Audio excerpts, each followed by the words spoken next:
Assalamualaikum warahmatullahi wabarakatuh.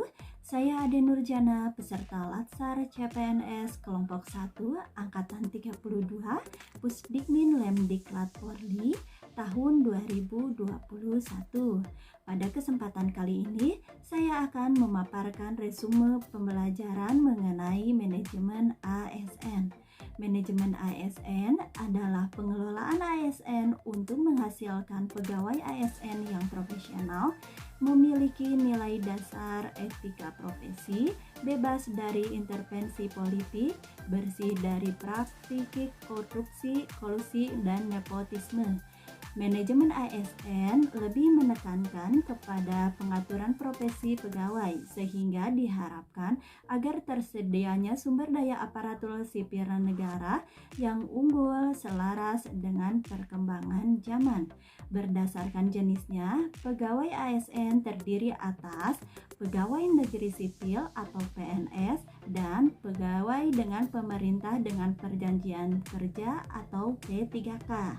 Pegawai ASN berkedudukan sebagai aparatur negara yang menjalankan kebijakan yang ditetapkan oleh pemimpin instansi pemerintah.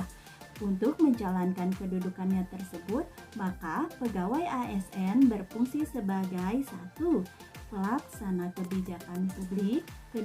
Pelayan publik, yang ketiga, perekat dan pemersatu bangsa. Agar dapat melaksanakan tugas dan tanggung jawabnya dengan baik, maka setiap ASN diberikan hak dan kewajiban sesuai dengan proporsionalitas. Nah, dapat dilihat ASN yang telah memperoleh hak dan kewajiban tentu harus menjalankan dan kewajiban sesuai dengan tugas dan tanggung jawabnya. Sebagai profesi, ASN bekerja dengan berlandaskan pada kode etik dan kode perilaku diatur dalam Undang-Undang ASN yang menjadi acuan bagi para ASN dalam menyelenggarakan birokrasi pemerintah dan bertujuan untuk menjaga martabat serta kehormatan ASN. Penerapan sistem merit dalam pengelolaan ASN mendukung pencapaian tujuan dan sasaran pencapaian organisasi.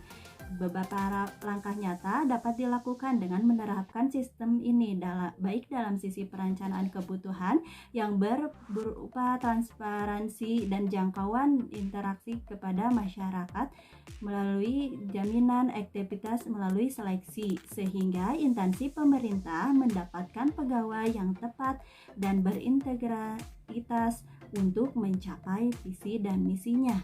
Jaminan akan menciptakan lingkungan yang kondusif untuk pembelajaran dan kinerja.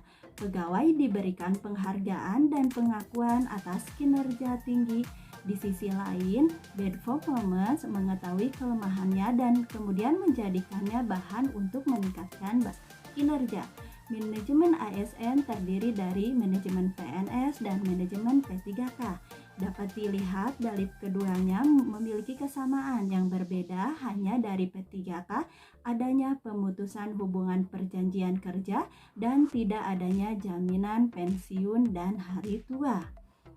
Adapun pengisian jabatan pimpinan tinggi utama dan madya pada kementerian, kesekretariatan,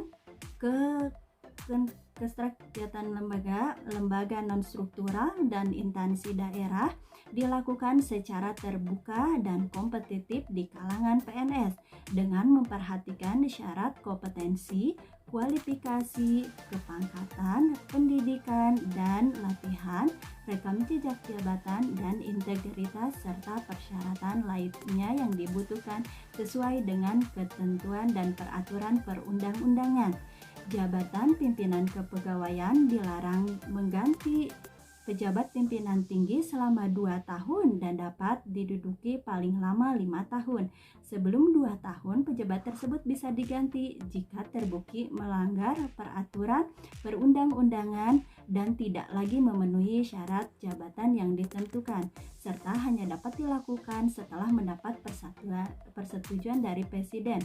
Dalam mengisi jabatan tersebut, pemimpin harus melaksanakan tugas laporan kepada KASN. KASN nantinya akan melakukan pengawasan baik berdasarkan laporan maupun atas inisiatif sendiri. pegawai ASN dapat menjadi pejabat negara.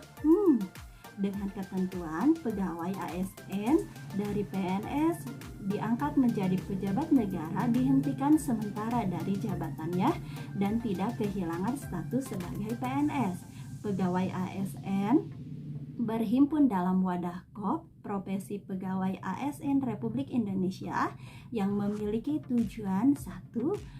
Menjaga kode etik profesi dan standar layanan profesi layanan ASN, dan 2. Mewujudkan jiwa cross ASN sebagai pemersatu bangsa untuk menjamin efisiensi dan efektivitas dan aktualitas manajemen ASN. Diperlukan sistem informasi ASN yang diselenggarakan secara nasional dan terintegrasi antara instansi pemerintah. Begitupun dengan sengketa pegawai ASN diselesaikan melalui upaya administratif yang terdiri dari keberatan dan banding administratif. Demikian resume pembelajaran yang bisa saya sampaikan. Terima kasih. Wassalamualaikum warahmatullahi wabarakatuh.